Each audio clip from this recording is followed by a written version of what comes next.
Hey, welcome back to Business 101, Introduction to Business. And in this second lecture, we're going to be looking at the question of businesses and what does business use in order to accomplish its goal of creating products and services and earning a profit, as we discussed in the previous lecture. So you can see here, one of the things we need to consider when we talk about business is business and resources. Business uses resources, all sorts of different resources, and there are still some commonalities. Any business that you look at, any business that you work for, will share some things in common, at least in broad categories, with every other business that has ever been. What are those things? Well, you can see here. Every organization has 4 categories of resources: physical resources, financial resources, informational resources, and human resources. Now consider this for a moment. It really doesn't matter whether we're talking about an organization like a small 3 or 4 person restaurant, a large, hundreds and hundreds of employees public corporation, whether it's a startup organization, or quite frankly, even if it's a non-profit organization like the College of Marin or some other college or university. Every organization has these 4 classes of resources. Think about it. The College of Marin certainly has physical resources, like a campus with physical buildings. In fact, we have 2 of them, right? At Indian Valley and right here in Kentfield. The College of Marin also has financial resources. Income from the state, as well as income from your tuition, and that pays for all sorts of things, including wages and salaries, purchase of and upkeep of maintenance of materials, and all those kinds of things. The College of Marin also certainly has informational resources. Here at a college, those informational resources take the form of, well, the content that instructors like me teach students like you. Now, in a for-profit corporation, it may take a slightly different form, like patents, copyrights, individual, private, closely held processes and procedures. All of those things still are informational resources, right? And finally, every organization has human resources, right? Staff, faculty, instructors, chief executive officers, accountants, marketing specialists, salespeople. All these people represent human resources. Now, I want you to think for just a quick second here. If every organization has these 4 classes of resources, physical, financial, informational, human, which of these 4 classes of resources do you think is the most difficult to manage? Now, if you think for a moment, I think you'll agree with me. Clearly, the most difficult class of resources to manage are human resources, right? Certainly, physical, financial, and informational resources have their own way of sound and wise management. But holy smokes, managing people, that is an incredibly difficult thing, right? And I'll tell you why.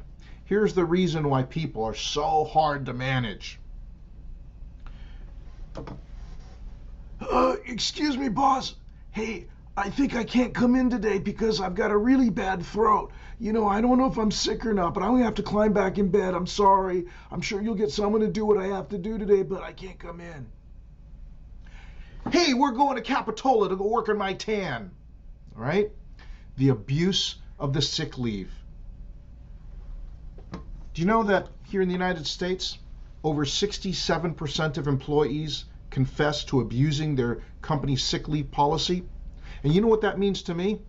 It means the other third aren't telling the truth, because everyone at some point in time, we've all done that. And that's just one reason why people are so difficult to manage, right?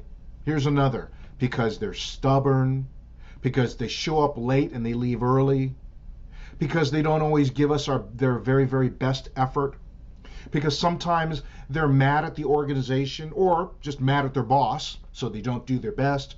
There's all sorts of reasons why, of these four classes of resources, clearly, human resources are the most difficult to manage. But here's the other question I'll ask you. Of these four classes of resources, which is the class of resource which at least has the potential to deliver exponentially better performance, creativity and innovation, new products, new processes, new services? Which of these four resource classes has the promise, the potential of really elevating you above all of your competitors? And of course, the answer there too, if you think about it for a second, is human resources. That same resource class, which can be so difficult to manage, is also the one resource class which really has the potential to really give you an order of magnitude, exponentially better and greater performance by any way you want to measure it. Well, those are some things to consider, right? Especially as we begin to examine how is it that an organization does what it needs to do to earn revenue and therefore to earn a profit. That's when we get to this next slide. Because what does a business actually do? Well, you can look at it like this. A business transforms innies to outies. And of course, I'm not talking about belly buttons. I'm talking about inputs into the business transformed into deliverable products or deliverable services.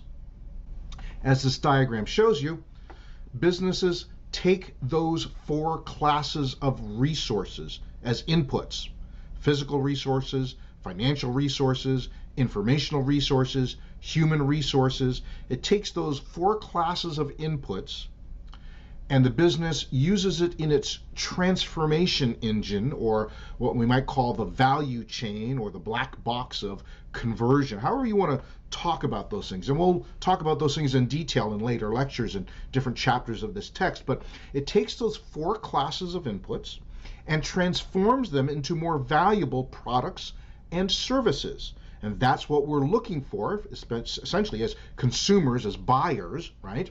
We're looking for valuable products and services that businesses deliver to us. And I hope this makes sense. And I think if you think about it, right, think about an illustration, an example that I may bring up later on in this class as well. But think about this. You know, over the last several years, I've migrated more and more to buying more and more of my stuff online. Probably as many of you have as well, right? Why is that? Well, for me, I've never liked going to shopping malls. I hate dealing with parking lots and all of that attendant mess, right? You just spend so much time if you just want to buy a pair of shoes. And so nowadays, I buy my shoes online. I buy them from shoe stores online or Amazon.com or whatever number of places that sell shoes online, right? Now here's the deal. The last pair of shoes I bought was a pair of dress shoes. Men's dress shoes cost a couple $100s. Now if you really think about it, right? Even a really nice pair of dress shoes, you know, honestly, it's probably only $20 or $30 worth of leather in that. A couple of shoelaces, maybe a little rubber on the heels. Why is it that they take inputs that only cost them maybe $35 total and convert them into dress shoes that then they can sell for several hundreds of dollars? Well, I think you understand the reason why, right? It's because of what we see on this very slide. It's the transformation engine that adds value right there in the middle of this diagram. Because quite frankly, I could go out and buy that $30 worth of leather and track down a couple of pairs of shoelaces, but good luck me actually taking a pair of scissors and at the end of the day creating a pair of shoes that fit me, that look good, that match each other, right? And that's what I'm paying for someone else who has that skill and expertise and style and knowledge and experience to create a good looking pair of dress shoes that's going to last for a long time, that's going to be comfortable for years to come. That's what I'm paying that company for. The transformation of inputs into outputs. And that's really the way that we can get started understanding what business does. What business does is it takes raw inputs, adds value through expertise, through process, through a lot of the things we'll be talking about in this class, so that it can then deliver valuable products and services to buyers and consumers like you and me, and in the meantime, earn a reasonable, respectable profit, the revenue over and above its costs and expenses, so it can continue to grow, continue to pay employees, provide career opportunities for women and men like you and me, can do all the great things that business does while doing great things in the society in which we live. I hope that helps. We'll see you in the next lecture.